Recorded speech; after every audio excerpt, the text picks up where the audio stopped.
I'm 30, my wife is 25, and we've been married for 3 years, together for almost 6.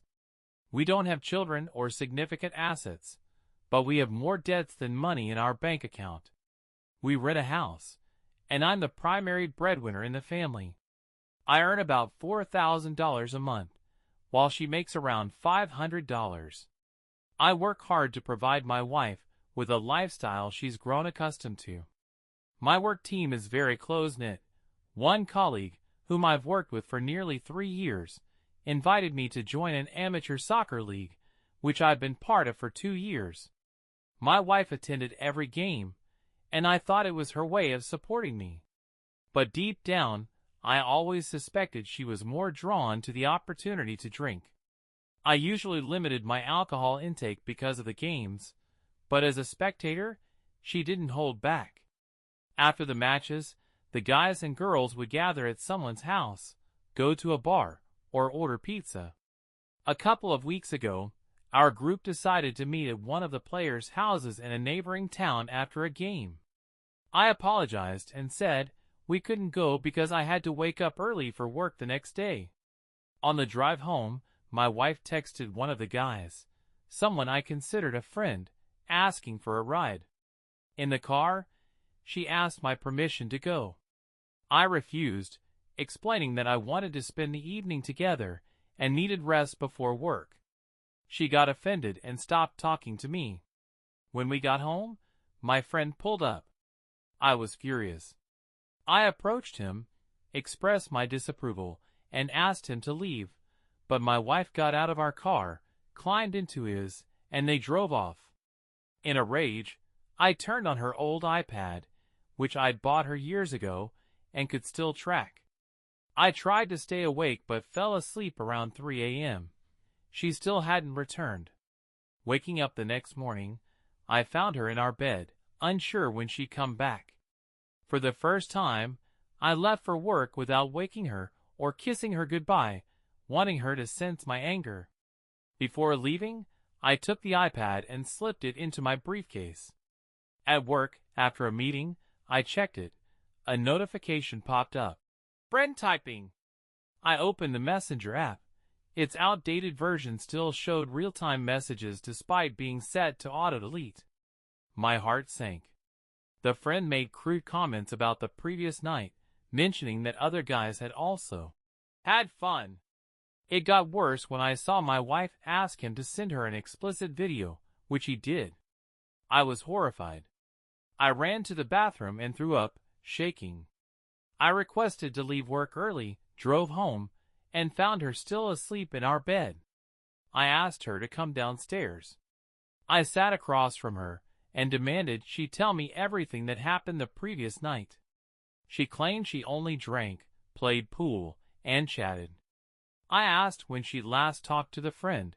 She said they exchanged a couple of normal messages that morning. I dropped the bombshell. Would you change your story if I said I saw your entire conversation with him this morning? She burst into tears. The first thing she said was, "Are you going to leave me?"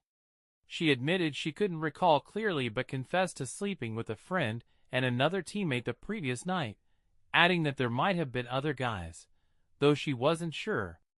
I asked if it was the first time. She admitted it had happened before, even once in our house while I was asleep upstairs. That was the breaking point. I helped her pack a bag, and she left to stay with her family. She begged me not to tell anyone. It's been 2 weeks since then, and I don't know what to do. I hope this isn't the worst case of infidelity, but it's hard to imagine anything worse than catching your wife cheating with people you welcomed into your life and learning it's been going on for months. It's unbearable. She blames alcohol, says she'll start attending Alcoholics Anonymous meetings, and now wants family therapy to fix things. I think it's too late, but I feel weak, grappling with a whirlwind of emotions, including guilt. I have a meeting with a divorce lawyer tomorrow. I want to believe I'm making the right choice, no matter how bad she feels or how much she wants to repair it. I can't even talk to her without replaying that video in my head. I deserve better. Is there nothing left to salvage here? I'm a decent person, aren't I? Any support or advice would be incredibly valuable. It's so hard to stop caring for someone who betrayed me so suddenly. Update 1. I'm deeply grateful for your advice, care, and positivity. I understand it's been nearly a month since my first post, and many of you have been curious about how I'm doing. Unfortunately, the situation has gone from horrible to something unbelievably sinister. There are no words to describe it accurately. I apologize in advance for the length of this post, but it's the only way to convey how devastated I am. After my first post, I followed your advice and scheduled consultations with several lawyers to have options ready if I decide on divorce. My wife knew nothing about these meetings. We hadn't spoken for a few days after my post, but she insisted she'd finally commit to us seeing a family therapist, something I'd asked for months before the incident to see if we could salvage things. Deep down, I knew my decision, but I went along. She did book us a session, though it was set for a week and a half later. During that time, I obsessively tracked her every move via that damned iPad, checking every message on Facebook, Snapchat, anything I could access. After a week and a half of constant monitoring, I found no new evidence and started thinking maybe she was genuinely remorseful. Finally, the therapy session arrived. The psychologist sat us down and asked why we were there. I let her go first. She omitted some details but covered the basics. After listening, the psychologist turned to me and asked, "Do you trust her? What do you think of your marriage?" I shook my head in disbelief and shock instead of answering directly. I said, "If I don't say this aloud now, I fear I never will. There's no turning back for me. This marriage is over.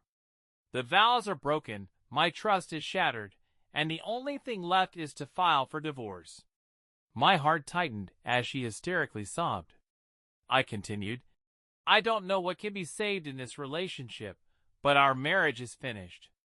At the altar, I spoke sincerely, and I can't be honest with myself if I don't admit it's beyond repair." Saying it aloud in her presence, with a neutral party, brought us slight relief. The rest of the session, the psychologist explained to her why my feelings and decision were rational given the situation and tried to calm her. In my view, it went better than expected. He insisted on therapy, but individually, to help us process ourselves before considering reconciliation later. I'll be upfront. I'm not open to reconciliation now, but individual therapy might benefit me. Before continuing, I'll note I knew I was starting a legal process that, if not amicable, could get messy and financially draining as the main breadwinner in a no-fault divorce state. Fast forward about a week and a half. We'd both attended at least one individual session. In her family's version, we're separating but trying to heal. She still lived with them, while I continued my obsession, monitoring her digital activity for signs of her vile habits. Last week, I realized one spot I'd never checked, iCloud. I looked at the app download history, and saw she'd installed a secret messaging app nearly 2 weeks before that night. My heart sank. She'd been hiding messages intentionally. Knowing I had her iPad, she insisted I keep it to rebuild trust. She likely didn't realize app downloads on one iCloud device show in another's history. I had to know what she was hiding. Barely in control, I downloaded the app on her iPad, tried her usual login combos, and there it was, the truth. She not only kept messaging the friend after our first session, but continued sleeping with him when she knew I'd be out. I vomited, cried. It was 3 a.m. Tuesday. I tried calling my mom, no answer. My dad, no answer. My sister, she picked up. Choking on tears, I told her what I'd just learned. She knew I was on the edge, insisting on staying on the line until I calmed, which took an hour. Exhausted, I lay down but couldn't sleep. Hours dragged, and I went to work, unable to stay in that house. I had what I'd sought, undeniable proof she not only cheated but was a brazen liar. I struggled for days deciding what to do with this. Part of me wanted to tell her family, friends, everyone, to expose her true nature and ongoing actions, but I couldn't. The divorce was underway, and she might make it ugly and costly. I ignored her messages and calls. Eventually, she came to check on me. I struggled to stay composed, unsure how to proceed. Within a minute, she lost patience, yelling at me for acting strange. I gave her a chance, asking directly, "Have you talked to the friend since that night?" She said, "No, I blocked him everywhere." I pressed, "Are you sure?" She insisted she hadn't, that he disgusted her, and she'd never heard me. I dropped another bomb. "What about that app? And the video I recorded on my phone showing your chats, photos you sent, and planned meetups based on my schedule?" She collapsed, sobbing, begging, I'm not sure for what. I kept my tone cold. "Here's what happens next. I won't tell anyone, and in return, you won't fight me in the divorce. I'll be fair, even if I don't have to, but you'll get the papers and sign them. Otherwise, people will know our situation and what you did. Your choice." She left. 2 days later, she was served. I've kept my word, telling only close family, but I know via the app that she visits the friend nightly at his mother's house. Her family thinks she's at AA meetings, but my screenshots and location data say otherwise. Why, for heaven's sake, didn't she change her iCloud password? I don't understand why I keep gathering evidence, but I do. I battle anxiety, awaiting the period when she can no longer contest me in court, while her family believes she's on the right path, far from the truth. She lies to everyone. What hurts most is the injustice. She lives normally, meeting people, then sneaks to him nightly, returning at dawn, while I work, come home to an empty house, and feel utterly alone. These are the darkest days, living hour by hour until I'm free, financially intact, leaving this nightmare behind. What I'll do after, I don't know. I'm just surviving. Update 2. This is my third post here, hopefully my last. My divorce is officially finalized. I waited these long 6 months and a day to ensure my ex-wife didn't sue me secretly. It's over. I've cut all contact and finally feel I can move forward. My last post was 6 weeks after the incident. I didn't mention I had already filed for divorce. Following kind commenters' advice, I returned her iPad and severed ties with her devices and social accounts to stop my obsessive tracking. I knew enough, knew what I wanted. My approach risked more emotional harm long term, but didn't hit my wallet as hard as it could. It felt logical then. I accepted she'd never earn my trust again. I had to cut her out, but refused to pay $2,000 monthly alimony. We have no kids, damn it. I wouldn't pay her a cent for what she did. I got angry, planned to end the marriage swiftly, financially unscathed. Looking back, I'm not proud of the tactics, but it worked. My moral high ground might have slipped, debatable, but my actions were hills compared to the mountains of distrust, pain, and fear she caused. Around my last post, I prepared divorce papers, submitted them, awaiting approval. I hid this from my wife, still with her family since I evicted her. She wasn't welcome. I tried arranging talks, pretending I wanted to save us, a lie to push her toward ending it. I suggested a clean break, dating anew, but knew it was over. I can't believe she bought it. I aimed to ease and speed the process, keeping it secret. I had a mutual friend witness the signing at our old home. She signed, sealing them unread, likely skimming legal jargon. I secured favorable terms, splitting only the joint account, dodging alimony. For months, I played the "I need time" card, meeting her twice monthly in public, dinners, small talk, to maintain appearances, avoiding private settings to prevent accusations. I acted like I was processing, seeking forgiveness, with no intent to reconcile, keeping her cooperative. This made the divorce's tough parts, removing her from the lease, moving her stuff to storage, effortless.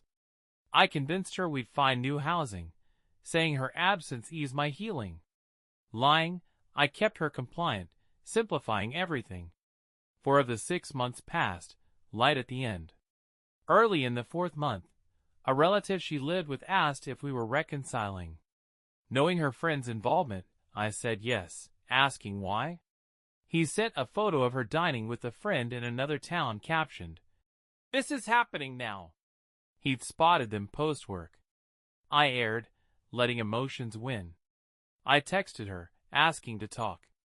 She lied, claiming an A meeting, promising a call back.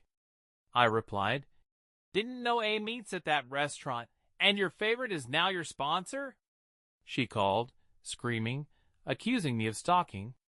I cursed, said I was done talking. In the last 2 months, she openly dated the friend. I blocked them both, but mutual friends leaked info, sparking questions. More people sought my side. She grew bolder, posting updates and photos. If asked, I shared everything. Friends I valued took my side. Their support outweighed the divorce. I vented, and they probed her, confirming she downplayed it, not denying her infidelity. Shocked, they backed me. I asked them to avoid stirring trouble until the divorce ended. As her photos grew public, calls increased. I asked people to stop updating me. Her life still hurt. Days before the divorce, on Valentine's Day 2019, I got 3 screenshots from different people of her hugging the friend, captioned romantically about God sending her this man, hoping to marry him, with, "Hold on, Tennessee, we're coming." Relatives' confused comments asked, "Who's this guy?" Even shocked emojis. I'd like to say I don't care, but it stings. I still feel loss, but now disgust and nausea for missing her true nature, and his. I won't waste energy on him. He'll face karma with her. The divorce day came. No papers. Her contest window closed. I kept my pension, owed no alimony, left debt-free, no lawyers or court. That day, I blocked her number. Next day, 7 close friends, 6 mutual, threw a divorce party, posting on Snapchat all night. She blocked them, sending rude messages. One inner struggle, tracking her digitally. I found she slept with an ex from her hometown during this, married with a kid. I feel ashamed for not telling his wife, fearing I'd ruin a family and carry the guilt. Should I? Anonymously or keep quiet? It gnaws, causing nausea, anxiety, nightmares. Advice appreciated. Update 3. 17 days from now marks my 2nd anniversary of Day X.